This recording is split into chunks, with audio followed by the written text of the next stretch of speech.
اقول وباللہ التوفیق الحمد للہ علی احسانہ والشکر لہ علی توفیقہ وامتنانہ واشہد ان لا الہ الا اللہ وحدہ لا شریک لہ تعظیما لشأنہ واشہد ان محمدا عبدہ ورسولہ الداعی الی رضوانہ وصلی اللہ وسلم وبارک علیہ وعلی آلہ واصحابہ ومن سار علی نہجہ واقتفى اثرہ واستنى بسنته الى يوم الدين اما بعد رب اشرح لي صدري ويسر لي امري واحلل عقدة من لساني يفقهوا قولي اللهم انفعنا بما علمتنا وعلمنا ما ينفعنا وزدنا علما۔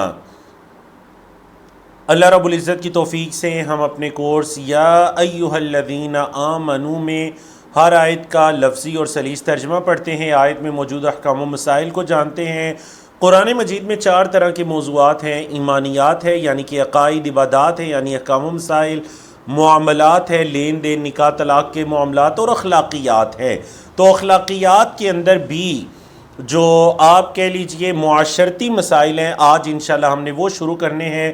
ان آیات کو پڑھنے کا جو ہمارا مقصد ہے وہ قرآن مجید کی آیات میں تدبر کرنا، غور و فکر کرنا، اور پھر جو عقل والے ہیں وہ ان سے نصیحت پکڑتے ہیں۔ تو ہم بھی اللہ سے یہ دعا کرتے ہیں کہ اللہ تفکر اور تدبر کے بعد ہمیں ان آیات کو اپنی زندگی میں لانے، ان سے نصیحت پکڑنے کی توفیق عطا کر دے، آمین یا رب العالمین۔ آیت نمبر 76 کی طرف جاتے ہیں۔ اعوذ باللہ من الشیطان الرجیم۔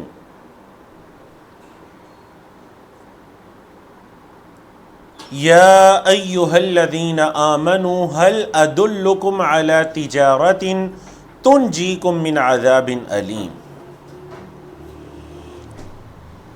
اور وہی ہمارا طریقہ کار ہوگا لاسٹ ویک کی طرح کہ آیت کا جو ٹاپک ہے نا وہ آپ نے بتانا ہے۔ میں ترجمہ کرنا شروع کرتا ہوں اور آپ نے اس آیت کریمہ کا ٹاپک بتانا ہے، ٹھیک ہے جی؟ تو پھر ہم دیکھتے ہیں اس میں احکام و مسائل کیا ہیں۔ یا ایھا الذین آمنوا، اے وہ لوگو جو ایمان لائے ہو، ہل ادلکم، کیا میں تمہاری رہنمائی کروں؟ ہل کیا، ادلو میں رہنمائی کروں، دل یدل، کم تمہاری، علی تجارت ایک تجارت پر، کیا میں ایک تجارت پر تمہاری رہنمائی کروں؟ تنجیکم من عذاب علیم، جو تمہیں عذاب علیم سے نجات عطا کر دے۔ یہ تجارت کیسی ہوگی جو تمہیں عذاب علیم سے نجات عطا کر دے گی؟ اور میں چاہوں گا کہ میں اس آیت کو مکمل ہی پڑھا دوں، کیونکہ سلائڈز کے اندر اس آیت کا وہی حصہ ایڈ ہے جو کہ ہمارے سلیبس کا حصہ تھا، کیونکہ ہم نے یا ایھا الذین آمنوا کی آیات پڑھنی تھیں۔ تو چلیے ہم پوری آیت کو بھی پڑھ لیتے ہیں۔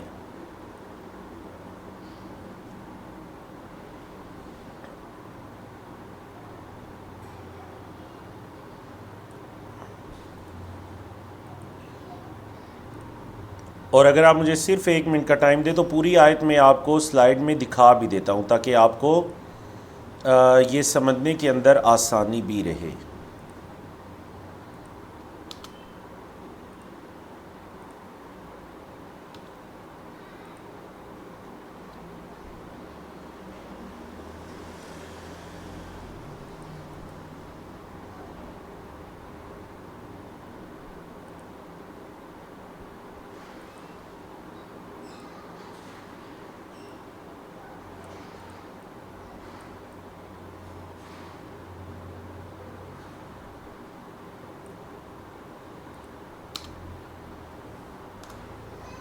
جی ماشاءاللہ، سلائیڈ آپ کی ایڈ ہو گئی ہے، آیت کریمہ مکمل ایڈ ہو گئی ہے۔ جی امید ہے کہ آیت کریمہ آپ کے سامنے کلیئر ہوگی انشاءاللہ۔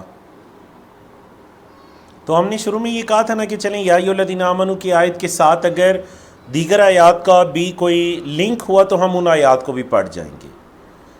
تو اے ایمان والو، کیا میں تمہاری رہنمائی کروں اس تجارت پر جو تمہیں عذاب علیم سے نجات دے، دردناک عذاب سے نجات دے۔ وہ تجارت کیا ہے؟ تؤمنون باللہ ورسولہ، تم اللہ اور اس کے رسول پر ایمان لاؤ. نمبر 1 وَتُجَاهِدُونَ فِي سَبِيلِ اللَّهِ، اور تم اللہ کی راہ میں جہاد کرو بِأَمْوَالِكُمْ وَأَنفُسِكُمْ، اپنے مالوں سے بھی اور اپنی جانوں سے بھی. مال بھی اللہ کی راہ میں لگاؤ، جانیں بھی اللہ کی راہ میں لگاؤ. ذَلِكُمْ خَيْرٌ لَكُمْ، یہ تمہارے لیے بہتر ہے. ان کنتم تعلمون، اگر تم علم رکھتے ہو، اگر تم جانتے ہو، علم رکھتے ہو تو یہ تمہارے لیے بہتر ہے. کیا ہوگا؟ یغفر لکم ذنوبکم، وہ بخش دے گا تمہارے گناہوں کو. وَيُدْخِلْكُمْ جَنَّاتٍ، اور وہ تمہیں داخل کرے گا ان باغات میں تجری من تحتها الانہار، جن کے نیچے سے نہریں بہہ رہی ہیں. وَمَسَاكِنَ طَيِّبَةً، اور پاکیزہ رہائش گاہیں ہوں گی. یہ سب کہاں ہوگا؟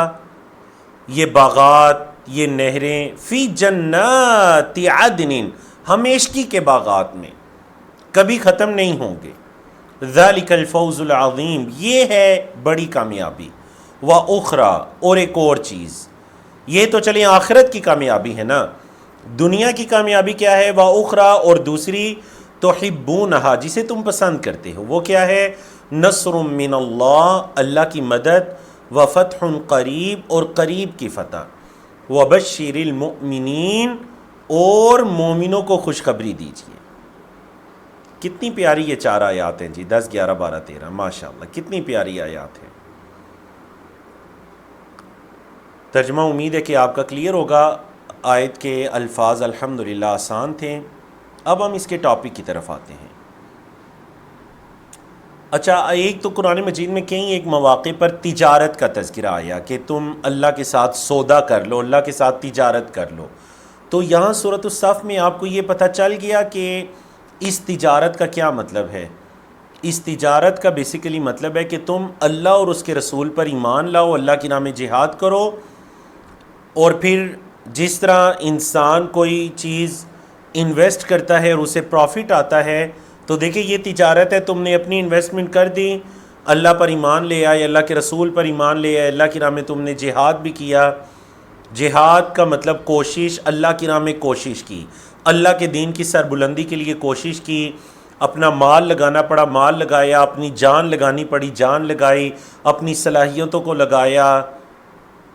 اور اگر کبھی اسلام کو قتال کی ضرورت پڑی تو پھر بھی تم پیچھے نہیں رہے، کیونکہ جہاد کی یہ 12-13 اقسام ہیں. تم یہ سب کرتے رہے. یہ تمہاری انویسٹمنٹ تھی، اور یہ تمہارے لیے بہتر انویسٹمنٹ تھی. ذالکم خیر لکم ان کنتم تعلمون. اب پروفٹ کیا ہے؟ ہاں جی، پروفٹ کیا ہے؟ نمبر 1 یغفر لکم ذنوبکم.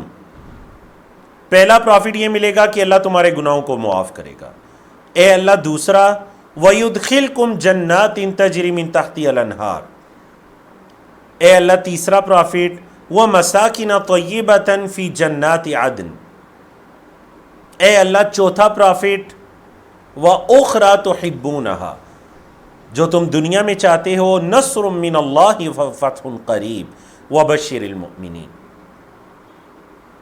آپ کا سرمایہ اور اس پر پروفٹ، کتنا اچھا پروفٹ ہے. دیکھیں 2 طرح کے پروفٹ ہے، دنیا کا بھی اور آخرت کا بھی.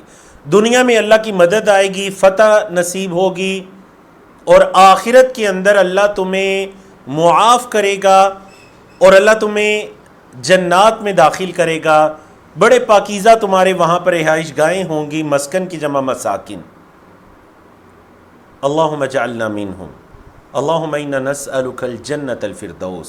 اللہم انا نسألک الجنة الفردوس. اللہم انا نسألک الجنة الفردوس. ونعوذ بک من النار وعذابها. ونعوذ بک من النار وعذابها. ونعوذ بک من النار وعذابها. تو ماشاءاللہ آپ لوگوں کی طرف سے بہت ہی اچھے موضوعات آئے. ماشاءاللہ 15 سے زیادہ لوگوں نے حصہ لیا، اور بہت اچھے جوابات آئے چیٹ کے اندر. اللہ آپ سب کو اجر عظیم عطا کریں. تو میں نے آیات کی وضاحت کی، تو موضوع آپ کو پتہ چل چکا ہوگا. اللہ کے ساتھ تجارت اور اس تجارت کا بدلہ، انویسٹمنٹ اور پروفٹ. تجارت یہ ہے، تم نے کیا کرنا ہے، کون سا سرمایہ لگانا ہے تم نے. اللہ پر ایمان، اللہ کے رسول پر ایمان، جہاد، یہ 3 کام تم نے کرنے ہیں۔ بدلہ کیا ہوگا؟ اللہ تمہارے گناہوں کو معاف کرے گا، تمہیں جنات میں داخل کرے گا، تمہیں پاکیزہ رہائش گاہیں دے گا، اور دنیا میں اللہ تمہیں مدد تمہاری کرے گا، اور اللہ تمہیں قریب کی فتح نصیب کرے گا۔ اللہ کے ساتھ تجارت اور اس کا نفع، اختصار کے ساتھ اللہ کے ساتھ تجارت اور اس کا نفع۔ اے ایمان والو، هل ادلکم علی تجارت تنجیکم من عذاب علیم۔ اللہ اکبر۔ اور آپ کو پتہ ہے نا کہ اس سے پہلے والی آیت کریمہ کون سی ہے سورۃ صف کے اندر؟ اس سے پہلے والی آیت کریمہ وہی ہے، هو الذی ارسل رسولہ بالہدی ودین الحق لیظہرہ علی الدین کلہ۔ اللہ نے اپنے رسول کو بھیجا تاکہ اللہ رب العزت اس رسول کو اللہ نے ہدایت دے کر بھیجا، دین حق دے کر بھیجا، تاکہ اللہ اس کو تمام ادیان پر غالب کر دے۔ وَلَوْ كَرِهَ الْمُشْرِكُونَ، اگرچہ مشرک ناپسند ہی کیوں نہ کرے۔ چلیے جی، یہ تھی آپ کی آج کی ماشاءاللہ آیت نمبر 76۔ اب چلتے ہیں آیت نمبر 77 کی طرف، اور یہ بھی سورۃ صف کی ہی آیت نمبر 14 ہے۔ سورۃ صف کی ہی آیت نمبر 14،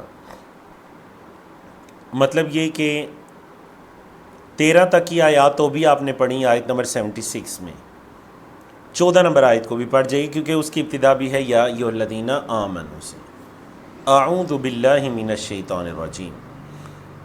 یا ایھا الذین آمنوا، اے وہ لوگو جو ایمان لائے ہو، کونوا انصار اللہ، اللہ کی مددگار بن جاؤ، کما قال عیسی بن مریم، جیسے کہا عیسیٰ بن مریم نے، جیسے کہا عیسیٰ بن مریم نے، للحواریین، اپنے حواریوں سے، جیسے عیسیٰ بن مریم نے اپنے حواریوں سے کہا، من انصاری الی اللہ، کون ہے اللہ کی طرف میری مدد کرنے والا؟ قال الحواریون، حواریون نے کہا، نحن انصار اللہ، اے اللہ کے نبی عیسیٰ، نحن انصار اللہ، ہم ہیں اللہ کے مددگار۔ فآمنت طائفۃ من بنی اسرائیل، تو ایمان لے آیا ایک گروہ بنی اسرائیل کا، بنی اسرائیل کا ایک گروہ ایمان لے آیا، وکفرت طائفہ، اور ایک گروہ نے کفر کر دیا، انکار کر دیا۔ تو اللہ فرما رہے کیا ہوا؟ فأیدنا الذین آمنوا، تو ہم نے تائید کی، ہم نے مدد کی، کس کی مدد کی؟ اس گروہ کی جو ایمان لائے تھے۔ کس پر مدد کی؟ علی عدوہم، ان کے دشمن کے خلاف۔ فاصبحوا ظاہرین، تو وہ غالب ہو گئے۔ شروع کی 4 آیات آپ نے پڑھ لی نا، 10 11 12 13، اور 14 نمبر آیت یہ ہے۔ تو مطلب کیا ہے دیکھیں، ذرا غور کیجئے۔ پچھلی آیات میں اللہ رب العزت نے تجارت کا بتلایا اور فائدے کا بھی بتلا دیا۔ ان آیات میں اللہ رب العزت نے پچھلی اقوام میں سے ایک قوم کو لے کر مثال کے ذریعے بات کو سمجھایا، یا پھر ان کو ایک رول ماڈل کے طور پر آپ کے سامنے پیش کر دیا کہ اگر آج تم اللہ کے دین کے مددگار بن رہے ہو، انصار اللہ سے مراد ظاہر بات ہے اللہ کی مدد تو نہیں کرنی، اللہ کے رسول کی مدد، اللہ کے دین کی مدد، اللہ کے نیک بندوں کی مدد۔ تو آج اگر تم اللہ کے مددگار بن رہے ہو، تو حضرت عیسیٰ نے بھی اپنی قوم کے لوگوں کو بلایا تھا، اور انہوں نے بھی لبیک کہا تھا، اور انہوں نے بھی اللہ کے نبی کی مدد کی تھی۔ تو تم اگر اللہ کے رسول کا ساتھ دے رہے ہو، تو تم سے پہلی اقوام بھی اپنے انبیاء رسول کا ساتھ دیتی آئی ہیں۔ اب کیا ہوا؟ ان اقوام کے اندر بھی 2 گروہ بنتے تھے، ایک گروہ جو اس نبی پر ایمان لانے والا ہوتا، دوسرا گروہ جو اس نبی کا انکار کرنے والا ہوتا۔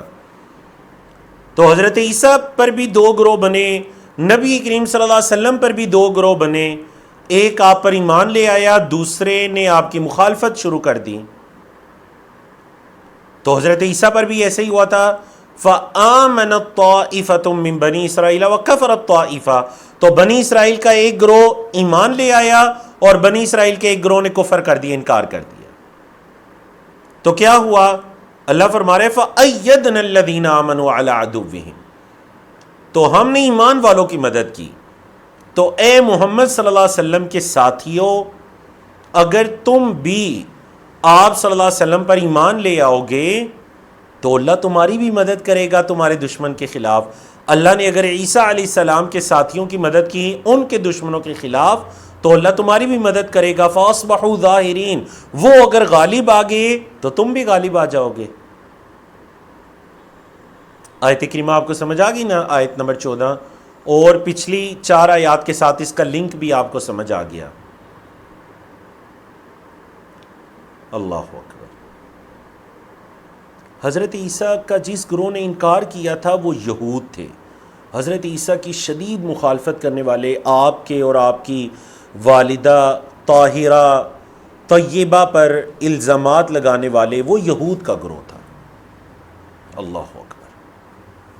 وہ کون سا گروہ تھا جی؟ یہود کا گروہ، کہ ایک گروہ ایمان لے آیا فآمنت طائفہ وکفرت طائفہ، اور ایک گروہ نے کفر کر دیا۔ یہود میں سے کچھ ایمان بھی لائے۔ چلیں اب دیکھتے ہیں آپ نے موضوعات کیا لکھ کے بھیجے۔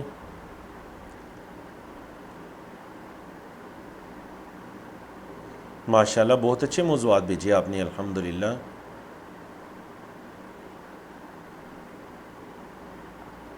بارک اللہ فیک، ماشاءاللہ۔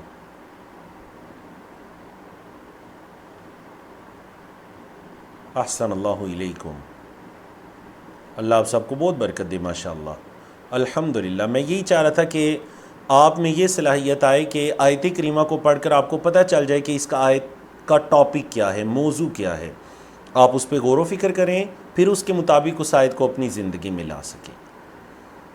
تو ہم اس آیت کریمہ کو اپنی زندگی میں کیسے لا سکتے ہیں کہ اگر کسی بھی موڑ پر دین اسلام کو ہمارے مال، ہماری جان کی ضرورت پڑی، ہمیں اللہ کی مدد کرنی پڑی، یعنی کہ اللہ کے دین کی مدد کرنی پڑی، تو ہم قرآن مجید کی مدد کے اندر، نبی کریم صلی اللہ علیہ وسلم کی سنت کی مدد کے اندر، اس کی تعلیم کو عام کرنے میں، اس کا دفاع کرنے میں ہم ایک قدم بھی پیچھے نہیں رہیں گے۔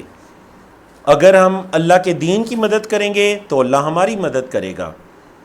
اللہ کی تائید اگر آپ لینا چاہتے ہیں تو آپ اللہ کے دین کے مددگار بن جائیے، کیونکہ آخری لائن میں اللہ نے کیا فرمایا؟ فَأَيَّدْنَا الَّذِينَ آمَنُوا عَلَىٰ عَدُوِّهِمْ۔ جب مقابلہ ہوا اہل حق کا اور اہل باطل کا، تو ہم نے کن کی تائید کی؟ ہم نے ایمان والوں کی تائید کی۔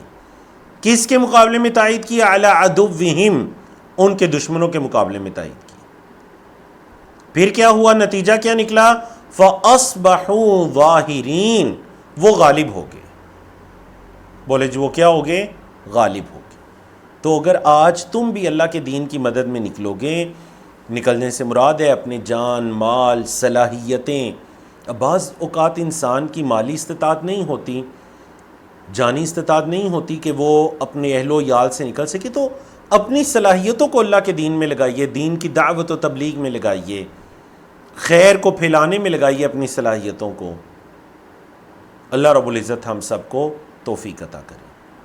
تو آیت کریمہ کا موضوع انشاءاللہ واضح ہے، اللہ کے دین کی مدد اور اس کا نتیجہ، حضرت عیسیٰ اور ان کے حواری بطور مثال۔ ٹھیک ہے جی، اصل ٹاپک ہے اللہ کے دین کی مدد اور پھر اس کا نتیجہ کیا ہوگا۔ آپ اللہ کے دین کی مدد کریں گے تو اس کا نتیجہ کیا نکلے گا، اور بطور مثال کس کو رکھا گیا؟ حضرت عیسیٰ بن مریم کو۔ اب آئیے جی آیت نمبر 78 کی طرف۔ اعوذ باللہ من الشیطان الرجیم۔ یا ایہا الذین آمنوا، اے وہ لوگو جو ایمان لائے ہو، لا تتخذوا آباءکم و اخوانکم اولیاء ان استحبوا الکفر علی الایمان وَمَن يَتَوَلَّهُم مِّنكُمْ فَأُولَٰئِكَ هُمُ الظَّالِمُونَ۔ یہ آیت کریمہ نا ہم بالکل جو شروع میں ہمارا عقیدے والا ٹاپک تھا نا، ایمانیات والا، ہم اس میں اس مفہوم کی کئی آیات پڑھ چکے ہیں، لیکن واللہ عالم کی یہ ایک آیت وہاں پر رہ گئی تو میں نے اس کو یہاں پر کوٹ کر دیا تاکہ یہ ہمارے کورس میں شامل ہو جائے، کہیں ہم سے رہ نہ جائے۔ اگرچہ یہ جو ٹاپک ہے تفصیل کے ساتھ جو ہمارے بالکل شروع کے 2 3 4 لیکچرز ہیں جن میں ایمانیات والی آیات ہم نے پڑھی تھی، وہاں پر آپ پڑھ سکتے ہیں۔ اگرچہ بھی آپ ترجمہ سن لیجئے، یا ایھا الذین آمنو، اے وہ لوگو جو ایمان لائے ہو، لا تتخذوا، نہ بناؤ تم، آباءکم، اپنے آباء و اجداد کو، و اخوانکم، اور اپنے بھائیوں کو، تم اپنے آبا کو اور اپنے بھائیوں کو نہ بناؤ اولیاء، دوست۔ کیا مطلب؟ اپنے والدین، اپنے بھائیوں کو اپنا دوست نہ بناؤ، کیوں؟ ان استحب الکفر علی الایمان، اگر وہ پسند کرتے ہیں کفر کو ایمان پر، اگر وہ کفر کو ترجیح دیتے ہیں، پسند کرتے ہیں ایمان کے مقابلے میں، تو پھر تم بھی انہیں دوست مت بناؤ۔ وَمَن يَتَوَلَّهُم، اور جس نے انہیں دوست بنایا، منکم، تم میں سے، فَأُولَئِکَ، تو یہی وہ لوگ ہیں، ہم وہ، الظالمون، جو ظالم ہیں، تو یہی تو وہ ظالم لوگ ہیں۔ اللہ اکبر۔ اے ایمان والو، اپنے آبا اور اپنے بھائیوں کو دوست مت بناؤ اگر وہ کفر کو ایمان پر ترجیح دیں، اور جس نے دوست بنایا یہی ہے ظالم لوگ۔ کیا موضوع ہو سکتا ہے جی اس آیت کریمہ کا؟ سورہ توبہ کی آیت نمبر 26 ہے۔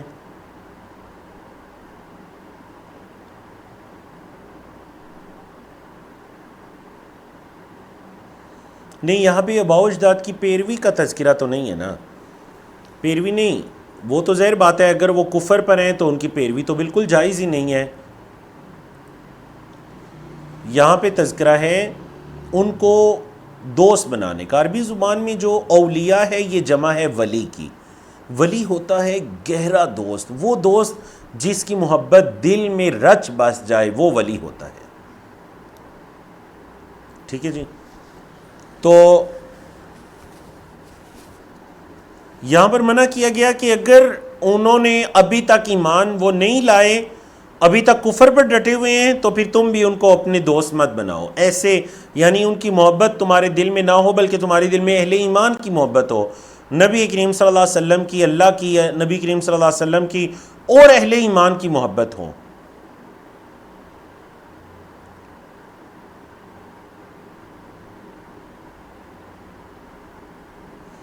ماشاءاللہ ماشاءاللہ، بہت پیارے موضوعات آ رہے ہیں الحمدللہ۔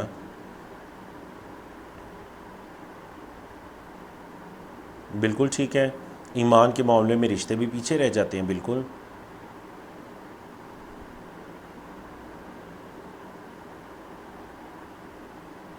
بالکل ٹھیک ہے، کفار کے ساتھ دوستی کی ممانعت اور اس کی وعید بھی گو شمار کیا کریں نا۔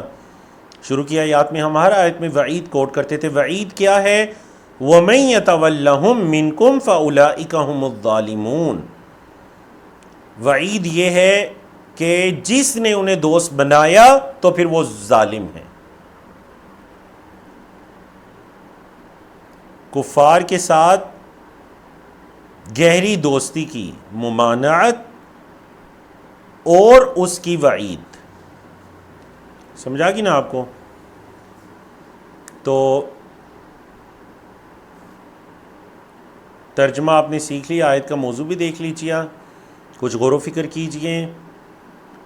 اصل میں اس آیت کریمہ کا یہ مطلب نہیں ہے کہ اگر کسی کے والدین ابھی تک کفر و شرک کی زندگی گزار رہے ہیں تو وہ ان کی شدید مخالفت کرے، انہیں برا بھلا کہے، نہیں، اس کا یہ مطلب نہیں ہے۔ اس کا مطلب حتیٰ کہ وہ ان کے ساتھ حسن سلوک بھی کر سکتا ہے، چاہے والدین کافر ہیں، مشرک ہیں، وہ حسن سلوک بھی کرے گا، والدین کے ساتھ اچھا سلوک کرے گا تاکہ وہ بیٹی کے دین سے متاثر ہوں، ان کے ساتھ اور اچھا سلوک کرے گا۔ اس سے مراد کوئی بد سلوکی نہیں ہے۔ یہاں پر جو منع کیا گیا ہے وہ اولیاء، ولی، یعنی دل کے اندر جن کی محبت رچ بس جائے ایسے دوست بنانے سے منع کیا گیا ہے، اور اس کی کئی مثالیں ہمیں ملتی ہیں۔ صحابہ کرام کی زندگیوں میں ایمان اتنا مقدم ہو گیا تھا کہ یہ رشتہ داریاں سب پیچھے رہ گئی تھیں۔ اللہ اکبر۔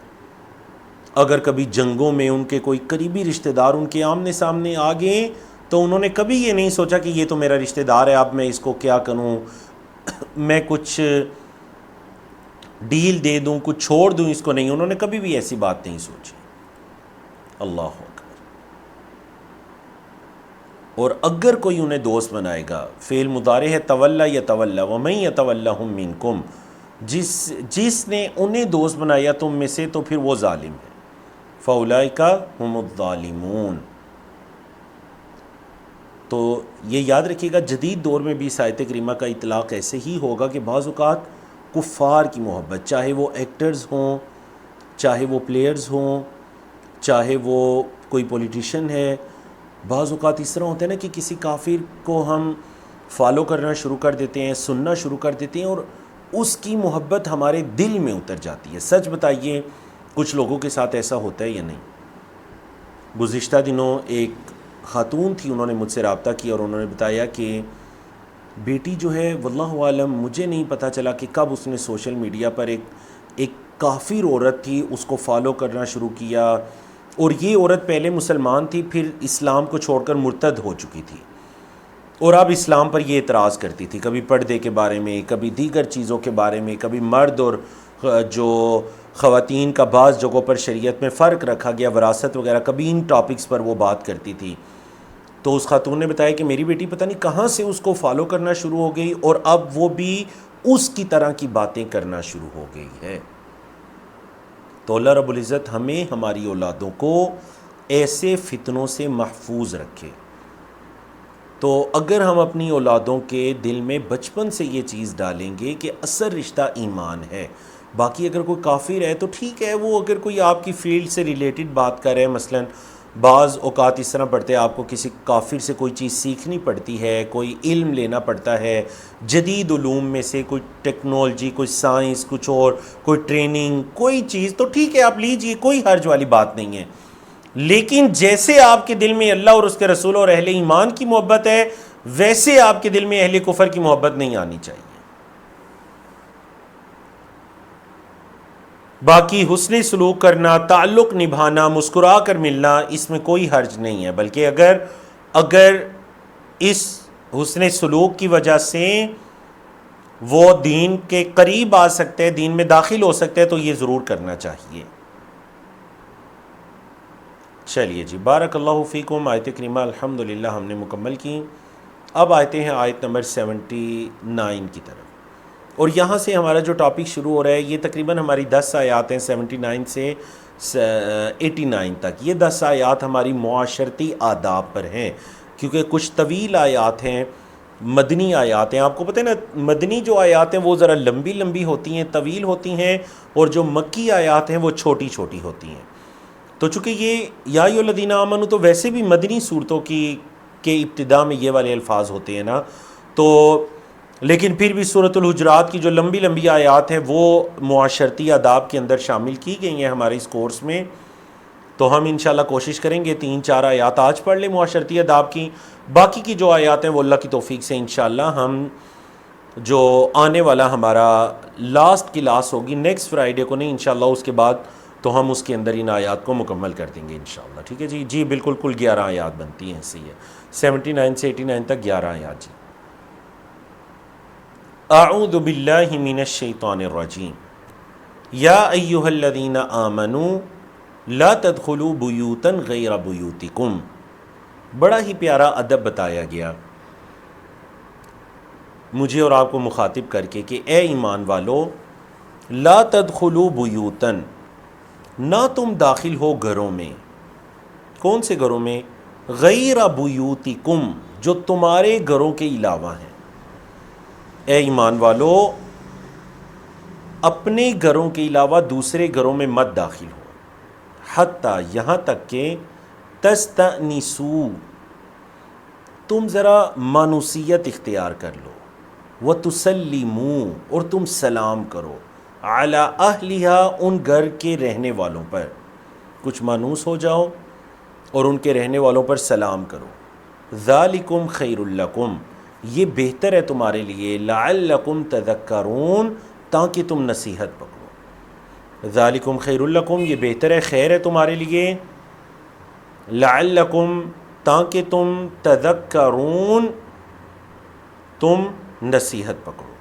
کیا ٹاپک ہے اس آیت کریمہ کا؟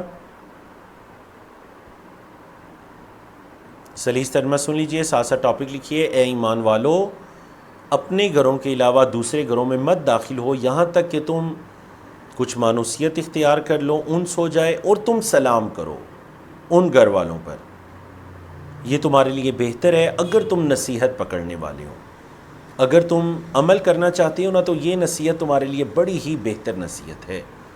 سورۃ النور کی آیت نمبر 27۔ آپ کو پتہ ہے معاشرتی آداب میں قرآن مجید کی چند صورتیں بڑی ہی ماشاءاللہ ان میں خوبصورت باتیں، نصیحتیں بیان ہوئی ہیں، جن میں سورۃ النور بھی آتی ہے، سورۃ الحجرات بھی آتی ہے۔ تو یہ سورۃ النور کی آیت کریمہ ہے۔ گھر میں داخل ہونے کے آداب بالکل ٹھیک کہا آپ نے، کسی کے گھر میں داخل ہونے کے آداب اور اچھی بات کی آپ نے، دوسروں کے گھر میں داخلے کے آداب ماشاءاللہ ماشاءاللہ۔ خوشی کی بات یہ ہے کہ 5 لوگوں نے ایک ہی جیسا موضوع لکھا، الحمدللہ۔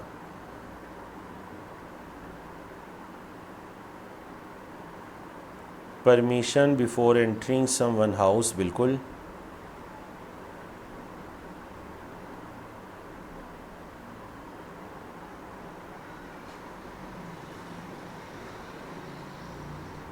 بارک اللہ فیک، بالکل ایسے ہی ہے۔ دوسروں کے گھروں میں داخل ہونے کے آداب، دوسروں کے گھروں میں داخل ہونے کے اسلامی آداب کیا ہیں؟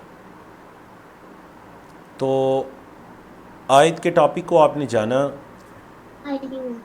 بالکل آپ نے ٹھیک کہا ماشاءاللہ۔ یہ بھی ٹاپک ہو سکتا ہے جو آپ نے لکھا کہ دوسروں کے گھروں میں بغیر اجازت داخل ہونے کی ممانعت، ماشاءاللہ بالکل ٹھیک لکھا آپ نے، الحمدللہ۔ تو یہاں پر ایک تو یہ ہے کہ جو تستأنسوا کا کیا مطلب ہے؟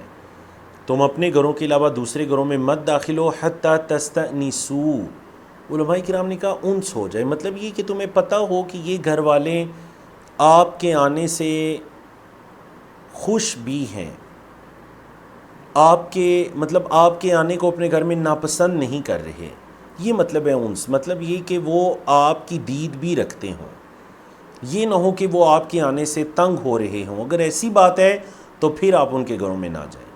گھروں میں نہ جانے کا مطلب قطع تعلق ہی نہیں ہے، مطلب یہ کہ کوئی اور وقت دیکھ لیں، شاید کہ جس وقت میں آپ جا رہے ہوں اس وقت میں آنا وہ ناپسند کرے ہوں، شاید کہ ان کے گھر میں پہلے سے مہمان ہوں۔ تو حتی تستأنسوا انس سے ہے، تم مانوسیت اختیار کر لو، مطلب انہیں تمہارے آنے کا پتہ ہو، انتظار ہو، اور پھر جب داخل بھی ہو تسلموا علی اہلہا، تم ان کے رہنے والوں پر سلامتی بھیجو، سلام کرو۔ اور جدید دور میں مطلب موبائلز وغیرہ کے بعد تو یہ کام بہت آسان ہو چکا ہے نا، کہ کسی کو بتا کر جائیے، کسی کو اطلاع دے کر جائیے، حتیٰ کہ قریبی رشتہ دار ہی کیوں نہ ہو، ان کو بتا کر ان سے پوچھ کر جائیے کہ میں ابھی آنا چاہ رہا ہوں، کیا یہ وقت مناسب ہے یا میں اس ٹائم پر آ جاؤں، سیکنڈ آپشن یہ ہے۔ اللہ اکبر۔ ذالکم خیر لکم لعلکم تذکرون۔ اور صحابہ کرام کیا روایت کرتے ہیں کہ اللہ کے رسول صلی اللہ علیہ وسلم سے ثابت ہے کہ اگر 3 مرتبہ تم سلام کرو، اجازت لو، اگر 3 مرتبہ سلام کے بعد تمہیں جواب نہیں آ رہا تو واپس پلٹ جاؤ، بالکل بھی ناراض نہ ہو، تم واپس پلٹ جاؤ۔ ایک مرتبہ ایک صحابی ہیں، انہوں نے حضرت عمر کے دروازے پر دستخط دی، ایک مرتبہ انہوں نے دستک دی، دوسری مرتبہ دستک دی، تیسری مرتبہ دستک دی، حضرت عمر کا جواب نہیں آیا تو وہ واپس پلٹ گئے۔ بعد میں حضرت عمر کو پتہ چلا کہ وہ آئے تھے اور وہ واپس پلٹ گئے، تو حضرت عمر نے ان سے پوچھا آپ واپس کیوں پلٹ گئے؟ انہوں نے کہا کہ آپ صلی اللہ علیہ وسلم کی حدیث ہے 3 مرتبہ دستک دیں، جواب نہ آئے تو واپس پلٹ جائیں، تو میں واپس پلٹ گیا۔ تو حضرت عمر نے کہا ایسی حدیث تو میں نے نہیں سنی، یا آپ کوئی گواہ لے کر آئیے اس حدیث پر جو آ کر مجھے بتائے واقعتاً یہ حدیث ہے، یا آپ پتہ نہیں کیوں ایسی بات کو حدیث کہہ رہے ہیں، آپ صلی اللہ علیہ وسلم کی طرح منسوب کر رہے ہیں۔ مطلب حضرت عمر کا تعجب ہوا کہ یہ 3 مرتبہ اجازت والی حدیث کبھی میں نے نہیں سنی۔ اب جب یہ ہوئی تو مسجد نبوی کے اندر ہی، مجلس کے اندر ہی ماشاء اللہ ایک صحابی کھڑے ہوئے اور انہوں نے کھڑے ہو کر گواہی دی کہ واقعتاً میں نے بھی اس حدیث کو اللہ کے رسول صلی اللہ علیہ وسلم سے سنا ہے، 3 مرتبہ داخل ہوتے وقت اجازت لینے والی۔ تو حضرت عمر فوراً سے مطمئن ہو جاتے ہیں، اللہ کا شکر ادا کرتے ہیں اور اس چیز پر افسوس کرتے ہیں کہ عمر آپ کو ایک حدیث کا بھی علم نہیں۔ اللہ اکبر۔ تو ہمیں بھی آپ صلی اللہ علیہ وسلم کے اور قرآن مجید کے ان بتلائے ہوئے معاشرتی آداب پر عمل کرنا چاہیے تاکہ ہم ہر طرح کے فتنوں سے بچ سکیں۔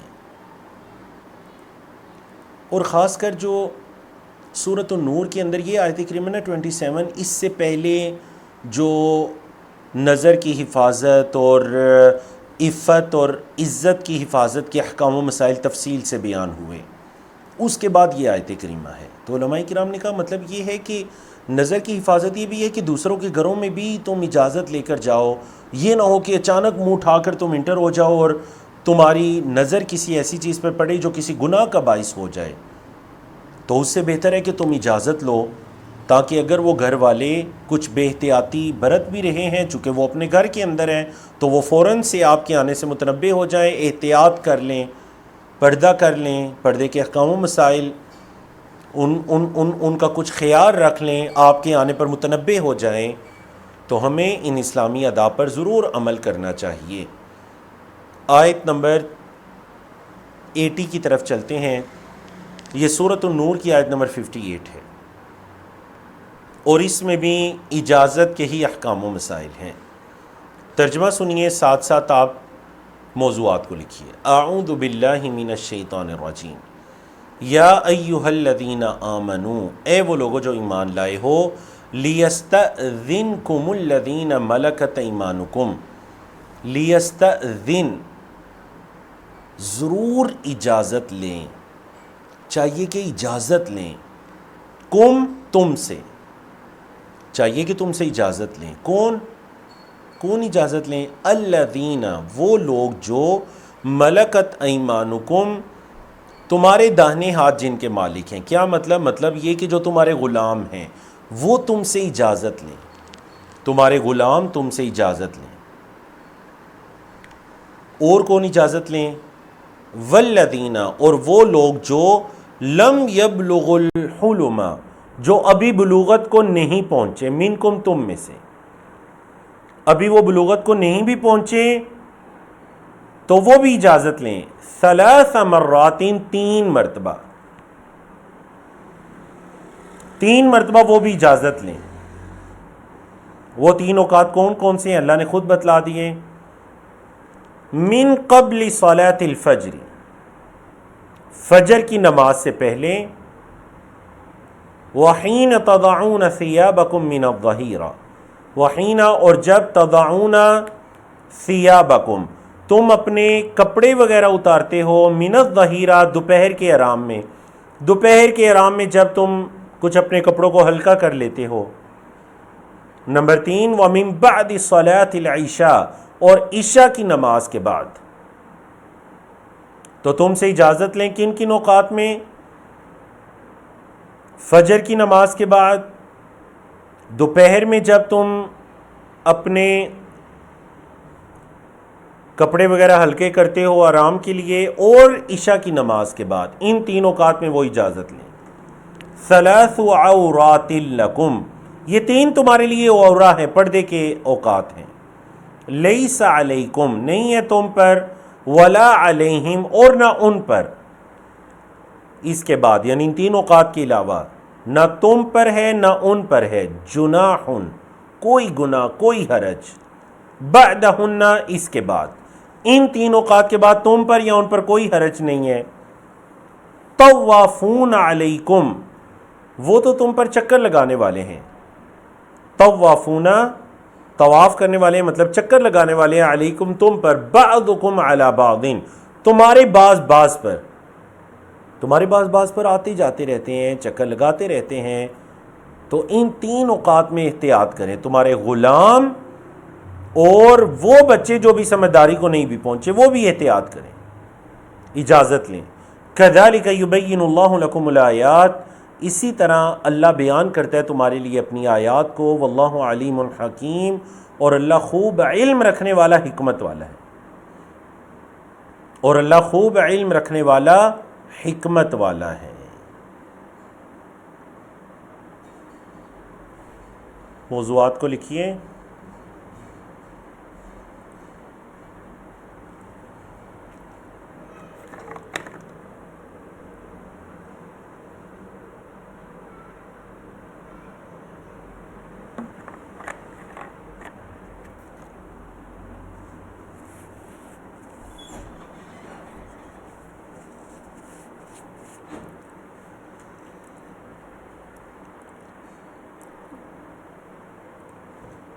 جی بارک اللہ فیکم، ماشاء اللہ موضوعات آ رہے ہیں الحمدللہ۔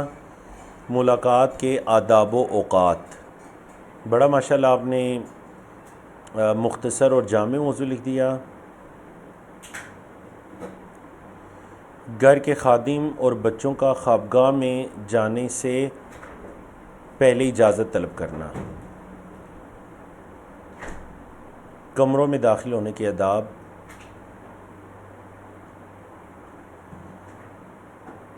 آداب حضوری اور ان کے اوقات،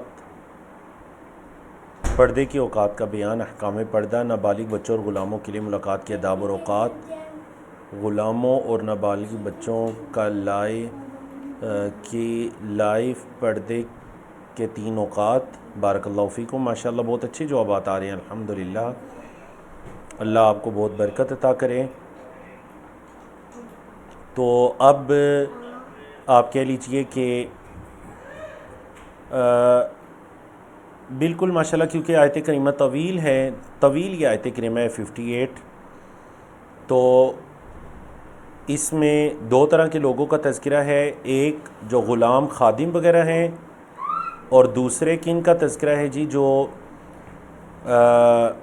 نابالغ ہیں یا ناعقل ہیں، بھی چھوٹی عمر میں ہے، تب بھی وہ احتیاط کریں، وہ اس چیز سے پرہیز کریں۔ بارک اللہ فیکم۔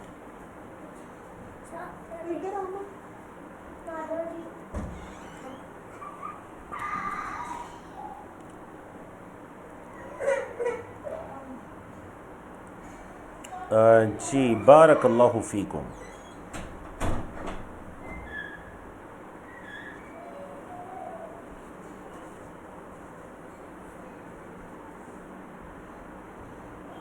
ماشاء اللہ بہت اچھے جوابات آ رہے ہیں الحمدللہ، 15-20 سے زیادہ لوگوں کی طرف سے جوابات موصول ہوئے الحمدللہ۔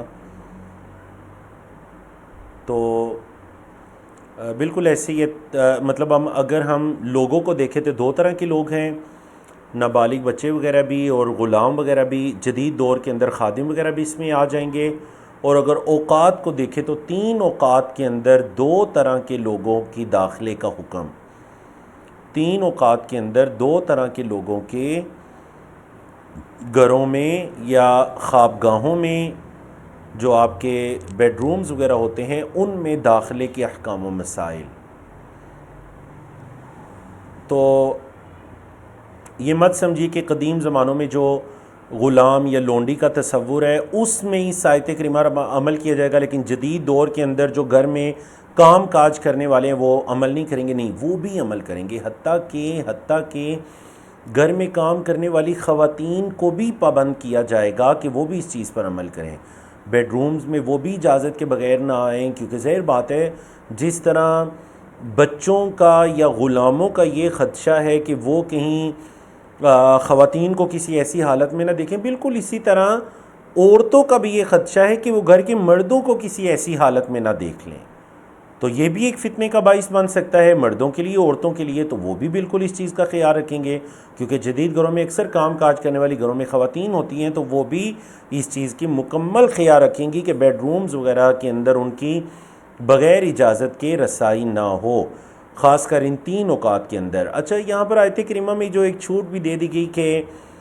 لیس علیکم ولا علیہم جناح بعدہن، ان 3 اوقات کے علاوہ، مطلب دوپہر کے وقت میں اگر بچے اچانک سے روم میں آ جاتے ہیں یا غلام وغیرہ اچانک سے روم میں آ جاتے ہیں، تو پھر اس کے اندر تمہارا اپنا یہ فرض بنتا تھا کہ تم احتیاط کرتے.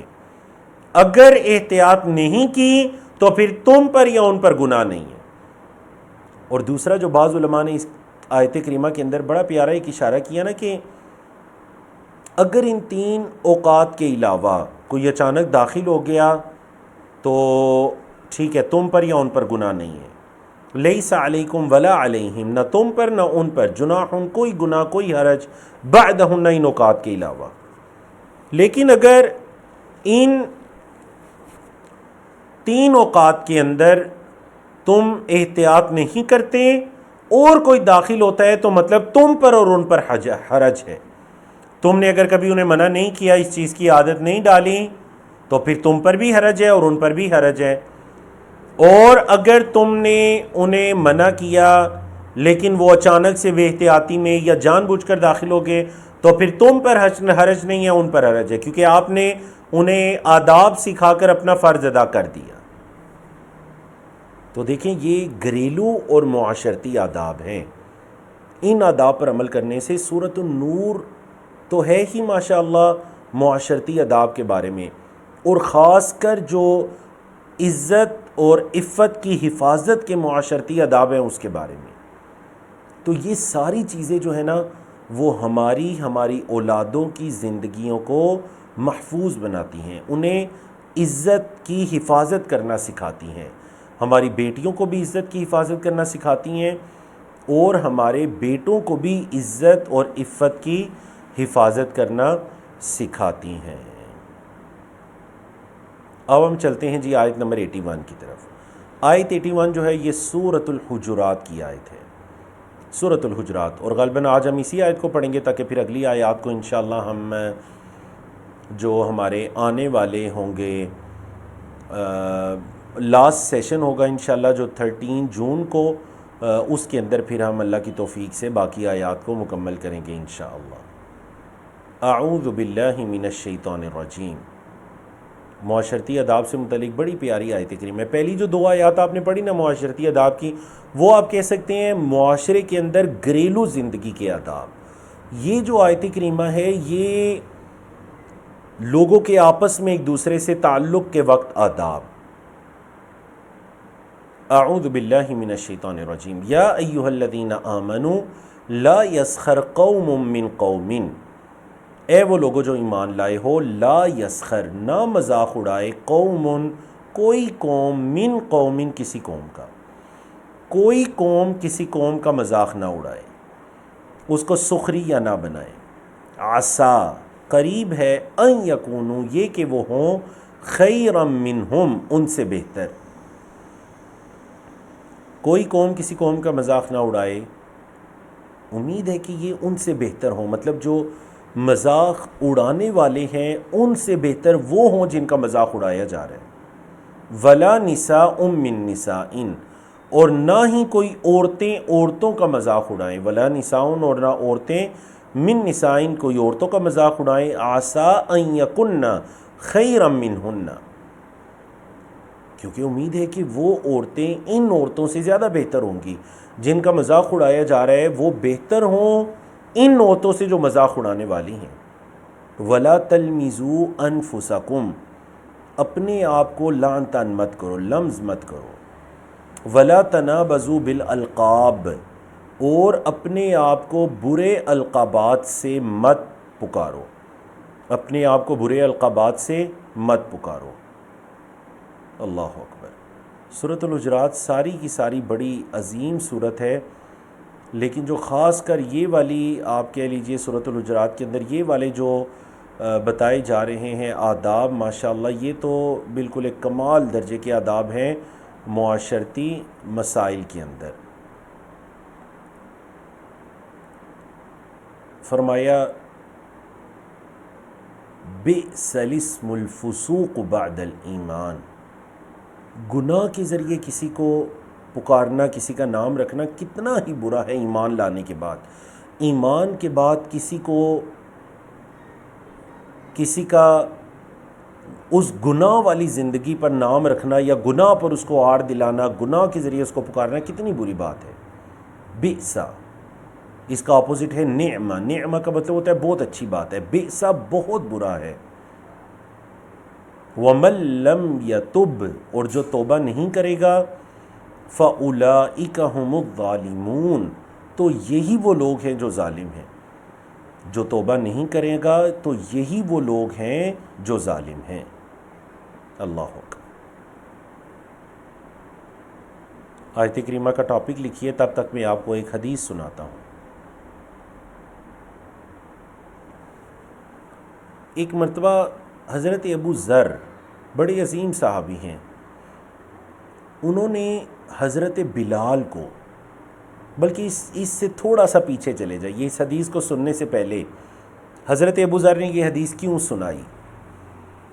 ان کے جو شاگرد جنہوں نے ان سے اس حدیث کو سنا، جو تابعی تھے، انہوں نے ایک مرتبہ بازار کے اندر حضرت ابو ذر کو دیکھا کہ حضرت ابو ذر اور ان کے غلام دونوں بالکل ایک جیسا لباس پہنے ہوئے تھے۔ جو قیمتی لباس ابو ذر کے جسم پر تھا وہی غلام کے جسم پر۔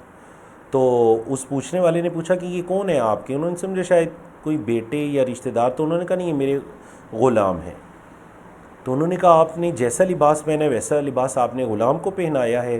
تو تب حضرت ابو ذر نے یہ حدیث سنائی۔ حضرت ابو ذر کہنے لگے کہ دیکھیں، ایک مرتبہ اس طرح ہوا تھا کہ میں نے ایک شخص کو برا بلا کہا، ساببت رجلا۔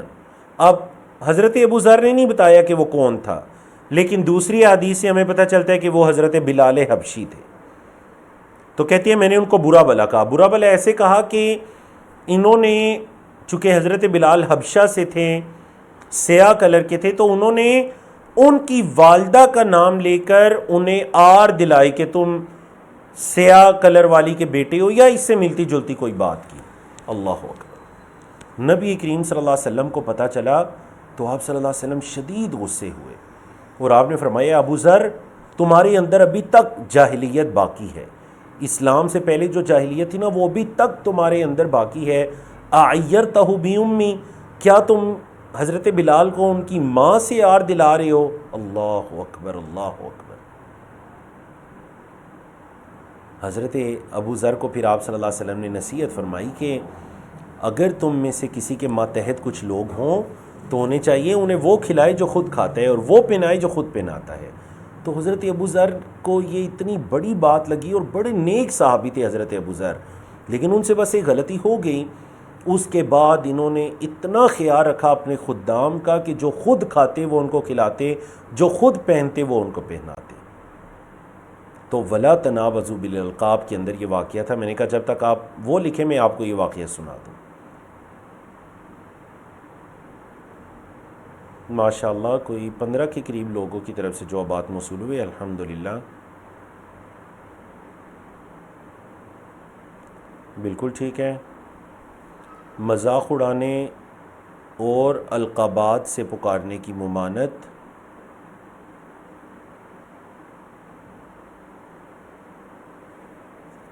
یہاں پہ تھوڑا سا ایک چیز، خاص کر جو پہلی چیز ہے نا، پہلی تو چیز آ جاتی ہے مذاق۔ مذاق نبی کریم صلی اللہ علیہ وسلم بھی کیا کرتے تھے۔ احادیث کے اندر آپ علیہ الصلوۃ والسلام کے کئی مذاق ثابت ہیں۔ حضرت انس کے چھوٹے بھائی تھے، ان کا ایک پرندہ تھا، وہ پرندہ اڑ گیا، آپ صلی اللہ علیہ وسلم ان کے گھر گئے تو ان کا نام ابو عمیر تھا، ابو عمیر۔ تو آپ صلی اللہ علیہ وسلم ان سے کہنے لگے یا ابا عمیر ما فعل نغیر، اے ابو عمیر یہ تمہارے پرندے نغیر نے کیا کیا، تمہیں چھوڑ کے چلا گیا؟ وہ رو رہے تھے اور آپ صلی اللہ علیہ وسلم نے کہتے تھے یا ابا عمیر ما فعل نغیر، یا ابا عمیر ما فعل نغیر۔ آپ صلی اللہ علیہ وسلم ایسا مذاق کر لیا کرتے تھے۔ وہ یا جس طرح وہ بڑھیا آئی اور اس نے کہا کہ کیا میں جنت میں جاؤں گی؟ آپ صلی اللہ علیہ وسلم فرمائے نہیں، جنت میں تو صرف جوان جائیں گے۔ تو اللہ کہنے کا مقصد یہ تھا اللہ آپ کو جوان کر کے جنت میں لے کر جائے گا، وہ خوش ہوگی۔ پھر اسی طرح وہ جس نے کہا کہ مجھے اونٹ دے دیجیے، آپ نے فرمایا میرے پاس اونٹنی کا بچہ ہے، اس نے کہا نہیں مجھے تو بڑا اونٹ چاہیے، آپ نے فرمایا تو بڑا اونٹ بھی تو اونٹنی کا ہی بچہ ہوتا ہے۔ تو باقاعدہ علماء کرام نے آپ صلی اللہ علیہ وسلم کے مذاق کو کچھ کتابوں میں جمع بھی کیا ہے۔ مذاق کرنے میں حرج نہیں ہے، لیکن ایسا مذاق جس کے اندر دوسرے کی حقارت ہوتی ہے، دوسرے کو نیچا دکھایا جاتا ہے، جو دوسرے کو کم تر ثابت کیا جاتا ہے. اور یقین جانیے ہمارے معاشرے میں آج کل جو اکثر ہنسی مذاق ہے وہ اسی قبیل سے ہے، اسی طرح کی ہنسی مذاق ہے. ایسی ہنسی مذاق مت کیجیے جس میں دوسروں کی اہانت اور ذلالت ہو. اس سے منع کیا گیا ہے کہ تم انہیں اپنے سے کم تر سمجھتے ہوئے ان کا مذاق اڑا رہے ہو، حالانکہ شاید اللہ کے ہاں وہ تم سے زیادہ بہتر ہو. خیر منہم یا خیر منہن. عورتیں بھی دوسری عورتوں کا مذاق نہ اڑائیں، ان کو کم تر نہ سمجھیں، نہ دین کے اندر نہ دنیا کے اندر. یہ تکبر کہلائے گا، اور شاید وہ اللہ کے ہاں تم سے زیادہ بہتر ہوں. بعض اوقات اس طرح ہوتے ہیں نا کہ انسان بیٹھے بیٹھے اس کو اپنی کچھ دین پر عمل کرنا ذہن میں آتا ہے، پھر اس کے سامنے کوئی گناہ گار انسان ہوتا ہے تو وہ بڑی حقارت کی نظر سے اس کو دیکھتا ہے کہ وہ یہ تو ایسے ہی میں یہ کام کر رہا ہوں اور یہ تو کچھ بھی نہیں کر رہا. نعوذ باللہ من ذالک. یہ دین کے اندر تکبر کہلاتا ہے. میری یہ عبادات ہیں اور یہ کچھ بھی نہیں ہے اس کی، میں یہ خدمات سر انجام دے رہا ہوں اور یہ کچھ بھی نہیں کر رہا. اور اس کی کمتری ذہن میں آتی ہے تو انسان کوئی مذاق کر بیٹھتا ہے. یہی مذاق قابل مذمت ہے. تو کوئی تم میں سے کوئی قوم کسی قوم کا مذاق نہ اڑائے، ایک دوسرے کو برا بھلا مت کہو. ویل لکل ہمزۃ لمزہ. لمزہ سے ہی ہے ولا تلمزوا انفسکم. ایک دوسرے کو لعن تن مت کہو، برا بھلا مت کہو، نہ منہ پر کہو نہ پیٹھ پیچھے کہو. ایک دوسرے کو القابات سے نہ پکارو. یاد رکھیے گا اس لقب سے مراد وہ لقب ہے جو لقب اس کی ناپسندیدگی کا باعث ہے. بعض اوقات ایسے لقب ہوتے ہیں جو سننے میں ہمیں اچھے نہیں لگتے، لیکن جس کو کہا جا رہا ہوتا ہے نا اس کو وہ اچھا لگ رہا ہوتا ہے اور اس کو اس پر کوئی اعتراض نہیں ہوتا.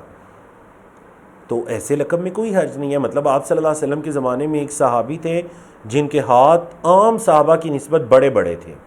ان کا لقب مشہور ہو گیا ذو الیدین، ہاتھوں والا، ذو الیدین. اب شاید کوئی ہم میں سے ہو تو اس چیز کو برداشت نہ کرے، اسے اچھا نہ لگے، لیکن وہ صحابی تھے. آپ نے پڑھے نا حدیث کے اندر ان کا تذکرہ. بتائیے ذرا ذو الیدین کا تذکرہ کس حدیث کے اندر ہے؟ دیکھتے ہیں آپ کا حدیث کے بارے میں مطالعہ. ذو الیدین کا تذکرہ کون سی مشہور حدیث ہے جس میں ذو الیدین کا تذکرہ ہے؟ تو وہ ذو الیدین تھے، ان کا یہ لقب تھا ذو الیدین. اسی طرح ہمیں محدثین میں کچھ ایسے القاب ملتے ہیں. اعمش کا لقب ملتا ہے اعرج. اعرج کا مطلب ہوتا ہے لنگڑا، جس کی ٹانگ میں لنگڑا پن ہو.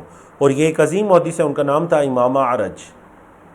تو ٹھیک ہے، اگر کوئی ایسا خلقت کے اعتبار سے کوئی ایسی چیز ہے جو مشہور ہو چکی ہے تو پھر اس میں کوئی حرج والی بات نہیں ہے. اور جس کو کہا جا رہا ہے اس کو ناپسند نہیں ہے، یہ برے القابات میں نہیں آئیں گے. لیکن ایسا لقب جو جس کے لیے استعمال کیا جا رہا ہے اس کو وہ پسند بھی نہیں ہے تو پھر ایسے لقب سے اس کو نہ پکارا جائے. ماشاءاللہ ماشاءاللہ. زبیر اسلام صاحب بارک اللہ فیک، آپ کا جواب بالکل درست ہے. احسنت، ماشاءاللہ ماشاءاللہ.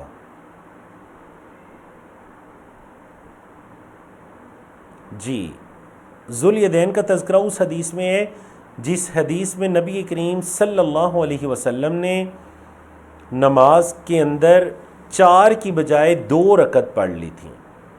4 کی بجائے آپ نے 2 رکعت پڑھ لی تھیں.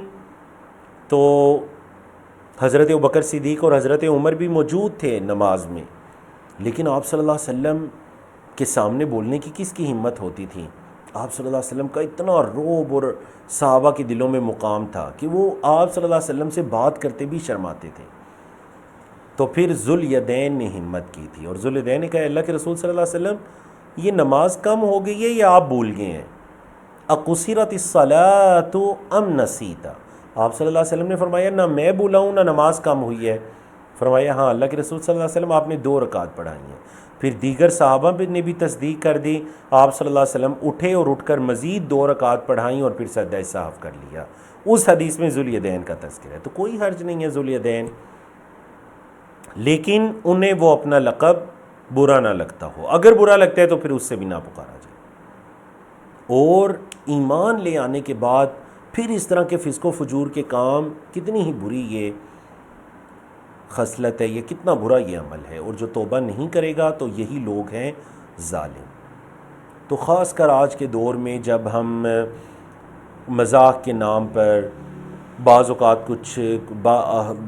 آج کل تو پکچرز کا مذاق ہو رہا ہے کسی ایسی پکچر پر، حتیٰ کہ میں آپ کو بتاتا ہوں اگر یہ مذاق میرے اور آپ کے لیے اگر ناجائز ہے تو ہمارے حکمرانوں کے لیے بھی یہ ناجائز ہے، حکمران طبقہ ہو، علماء طبقہ ہو، حتیٰ کہ کوئی بھی مسلمان ہے اس کے لیے یہ جائز نہیں کہ وہ کسی دوسرے مسلمان کا مذاق ہو، چاہے وہ کس بھی سٹیٹس پر ہو، بڑا ہو چھوٹا ہو، کارٹون کے ذریعے یا پھر جس طرح مختلف طنزیہ ایک وہ مذاق ہوتے ہیں ان کے ذریعے۔